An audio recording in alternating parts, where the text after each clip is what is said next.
How to become an Adobe Audition Pro in 5 quick steps, starting now.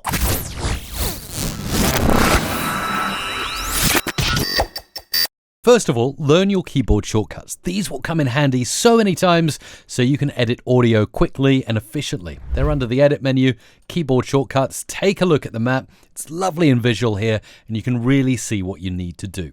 Some of my favorite shortcuts include the number 1 for toggling between multi-track and waveform super quickly, and also when I'm analyzing a waveform and I want to see if noise reduction needs to be performed, I hit Shift and D to quickly toggle on or toggle off spectral frequency view so I can really see what's going on inside a waveform. Not to mention copy and paste and all of that kind of stuff. And also if I'm over in multi-track, the ability to select and duplicate things by holding down Alt or Option and then dragging and dragging again and duplicating waveforms as many times as I like. So keyboard shortcuts are an absolute must if you want to get the best out of Audition.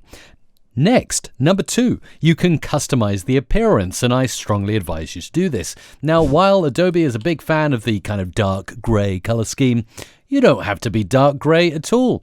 If you actually go into your menus up here, you'll see lots of possibilities available to you, but let's start off in the preferences and let's look at appearance. Right here, we have the standard default appearance, but note, there's so many other ones like Digerati, or is that Digerati? Wow, that's insane. Old-fashioned, like this. Or we can go to something else like vintage card. If we really want to brighten up our waveform, we can go for some bright colors in the background and make it a little bit, oh, this is very reminiscent now of Cool Edit Pro. If I just grab other things like the subclip markers, all of these can be changed to really give you some interesting perspective on Audition and how things look. So if you're bored of the dark gray, go ahead and make some changes here. Vitamin C is another good one, and so is watermelon if you really want to get some different looks going on from the default dark gray of Adobe Audition. Number 3, why don't you create templates in Adobe Audition? Say I'm working with this same set of audio every time, a bit of music and speech, and I want to have the same effects on my effect channels load up really quickly. Say over here I have something that I want every time, like for instance chorus on track 1, and then maybe I want to go ahead and put a hard limiter that is always there on track 2 and quickly get back to the settings that I created without having to recreate a multi-track time and time again. Once we got the settings we need, just go to File, Export, and then you want to save the session as a template. And we call this Mic Pro. Click OK. And now I can close this all down and say no to saving the changes. But every time I want to bring back my template, it's new multi-track session.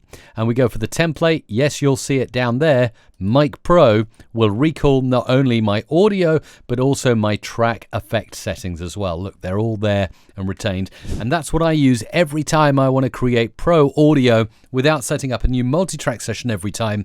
Templates are super important. Now, how about having your own presets for effects?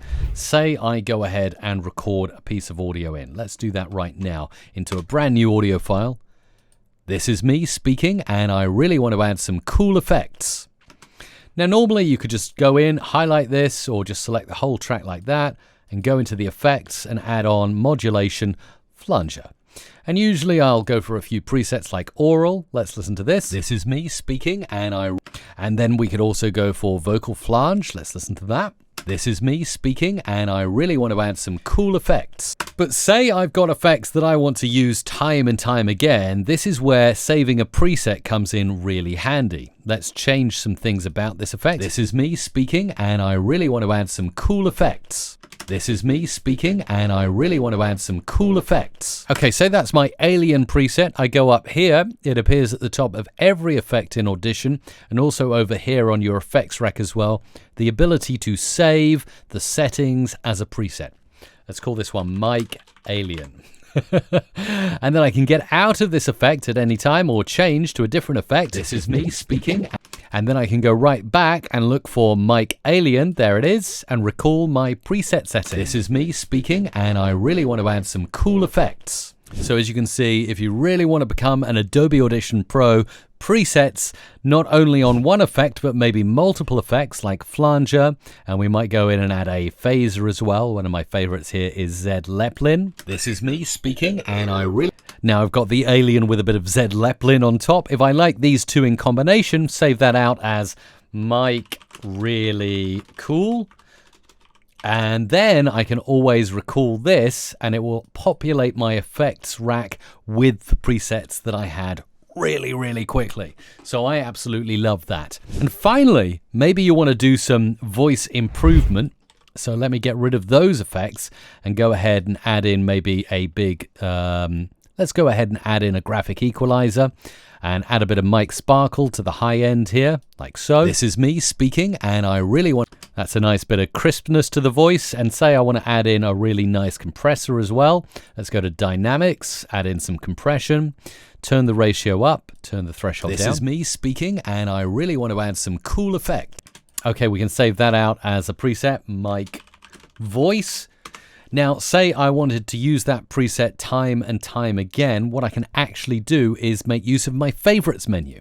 So I can actually go ahead, I can start recording a favorite, like so, click OK to that option, make sure mic voice is selected, right there, and then apply it to my audio, like so, and then I can go to favorites, stop recording the preset, and then call it mic VO. Now, if I just undo the presets that were added there, and go back into favorites, mic VO, that will apply, boom, straight away to my voice and make it sound better. But not only that, let's undo that. I can actually go into keyboard shortcuts, which is how we started this video. And I can go ahead and search here for mic VO, there it is. And I can add the shortcut key of maybe X, and every time I hit the X key, it is going to apply that preset really easily. So now every time I got a voice, I want to make it sound a lot better, X, boom, it does it automatically for me with just one click of the keyboard. So let's recap what you need. 5 things to become an Adobe Audition Pro. First of all, get used to the keyboard shortcuts. Really dial them in. Secondly, change the appearance of Audition. Make it custom to what exactly you like.